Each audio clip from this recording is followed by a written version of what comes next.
Hi guys, this is Debbie with Wrestling in 60 Seconds, bringing you your AEW Media Scrum. Now, let me just say that the Media Scrum was close to 3 hours long. I just did the first video. I got all the information in 15 minutes. So this is not a 60-second. I'm trying to cut this down as much as I can. First and foremost, please listen to the very end because I have some unexpected news about Rhonda Rousey. Anyway, we first had MJF come in and talk about his match tonight, or matches tonight. He said that he was in so much pain, and he was crying. I've never seen MJF crying, and then he would, try not to cry, but he was just in so much pain. He handed out pickles to TK, which didn't really want a pickle, and Adam Cole. He said he dedicated that match to his grandfather and Adam Cole. He said that his grandfather taught him how to be a man, and Adam Cole is the nicest guy, the best friend, and he talks to him all the time. He said that he felt like at the age that he was, which is 27 years old, that for being in the business for 10 years, that so many people just kind of disrespected him because of his age, and that, tonight he really didn't have a choice in fighting Samoa Joe, and that he thought he was kind of scary, and he would really not want to fight him again. And then TK says, well, you have a verbal agreement, and he says, well, I have to think about that. And TK says, you made an agreement. He said, well, we won't talk about that now. Will Ospreay was next, and Will be part of All In 2024. What made the decision for Will Ospreay to be in AEW?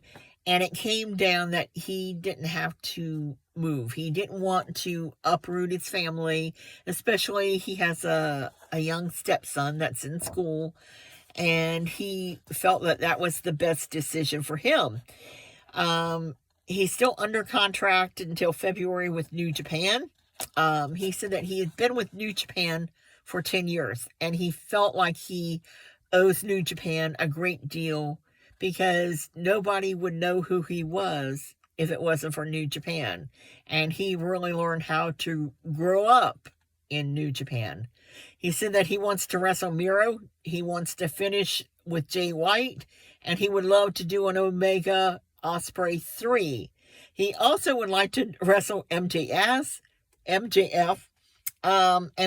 what he says that he can bring to AEW, he said he's never been anywhere where he had to wrestle weekly and do like weekly TV. He said TNA is incredible, but he wanted the best for his family and how much his family means to him. And if anybody knew how much anxiety he had to come to America, and he thanked Tony for changing his life. And the next person up was Julia Hart, which was interesting because she's now TBS champion. She's the youngest champion ever in AEW, and she came from the Nightmare Factory. And prior to signing with AEW, she only had 5 independent matches, which is, if you go back to the very beginning of Dark and Elevation and see her matches, you can see how much she has grown since that time. Which, I mean, look at her now. Look how much she's changed from the cheerleader that she was. Next up was Chris Jericho. He said that Kenny Omega couldn't be there because he had to go home. His cat is really sick. They said that their name is the Golden Jets, taken from a sports team in Canada and taken from the Golden Lovers. When asked how did he prepare to do this match at 53 years old, he said that he did 3 matches in 1 week, which is very unusual for him. And it kind of gave him the extra training that he needed for the endurance of the match. We then came to, was very happy that Will Ospreay signed with him. They have talked before in the past. And he said that he thinks the main thing that AEW will do for Will Ospreay is show more of his character. He said they don't do that in New Japan because of the language barrier. Ricky Starks and Big Bill came out before Jericho left, and they started talking smack. They talked about how great singles competitors they were, and Big Bill reflected on his addiction days and how bad it was in 2018 and 2019 when he was actually just drinking himself to death. He said that he always loved wrestling and that if he could ever get back on top, he knew he could make it big. This belt is the first belt that he's ever won. When asked if they were going to have a tag team title t-shirt, he was like, why? If you want t-shirts, you can buy individual t-shirts. You don't have to buy a tag team t-shirt. And they're not going to have a tag team name or a finishing move, which I kind of thought that was kind of interesting. And someone says, well, being singles competitors, isn't that going to cause a rift between you two? I mean, you are singles competitors. Everybody spoke highly of Big Bill, and that's what gave Tony Khan the initiative to meet with him and to sign him. Orange Cassidy came up. It was a great match. He defeated Jon Moxley, but he didn't want to wrestle Swerve or Hangman. We'll get to that in just a minute.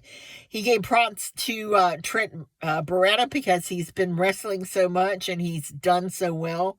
He said that Moxley brought out a side of him that, like a meaner, madder side of Orange Cassidy. And when asked about his entrance, the stick figures, he said that he does those himself. He drives the media department crazy because he draws all these stick figures for his merchandise and entrances. And they'd really like to do something completely different, but he's like, no, this is what I want. The other person that was supposed to show up, which was funny because Tony Khan gets a note, and it's from Tony Storm. And she said that she had to catch her private aeroplane and left a note instead. She's going to Peter Lawford's beach house for the weekend. And she's the new women's champion on TBS. And to tell Ted hello for her.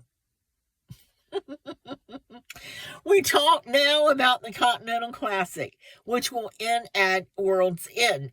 Now, the interesting thing, so far it will have Eddie Kingston, Bryan Danielson, Andrade. It's going to be in a round-robin format. No one else at ringside. Scoring is going to be in kind of like English football. 3 points for a win, 1 point for a draw. However, the new Continental Classic will be a triple title belt. You'll have Eddie Kingston Strong Style from New Japan, as well as the ROH, and then the Continental Classic belt. Also, he mentioned that All In at Wembley is going to be a different schedule next year, due to the fact that Wembley called them to ask them if they could do this because, Taylor Swift is going to be there before they are.